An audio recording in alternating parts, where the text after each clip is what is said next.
সরকার গঠনের প্রক্রিয়া শুরু হতেই নতুন বিতর্কের জন্ম দিয়েছে একটি নাম। তিনি হচ্ছেন অন্তর্বর্তী সরকারের সাবেক জাতীয় নিরাপত্তা উপদেষ্টা ডক্টর খলিলুর রহমান, যিনি টেকনোক্র্যাট কোটায় মন্ত্রিত্ব পেয়েছেন, যা ঘিরে রাজনৈতিক অঙ্গনে তীব্র প্রতিক্রিয়া দেখা দিয়েছে।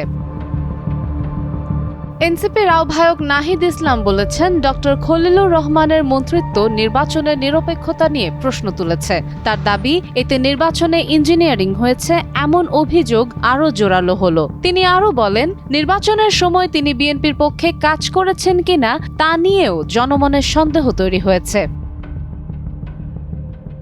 সংবিধান সংস্কার পরিষদের শপথ ইস্যুতেও বিএনপির সমালোচনা করেন নাহিদ। তার মতে, গণভোটে হ্যাঁ ভোট দিলে সদস্যদের শপথ নেওয়ার বিধান রয়েছে।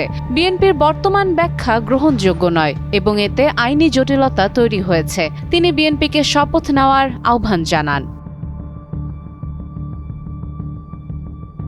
এদিকে শপথের পর জামায়াতে ইসলামের আমির ডাক্তার শফিকুর রহমান বলেন, সংস্কার পরিষদের শপথ না নেওয়া জন আকাঙ্ক্ষার পরিপন্থী। জুলাইকে অসম্মান করে সংসদ গৌরবের আসনে বসতে পারে না।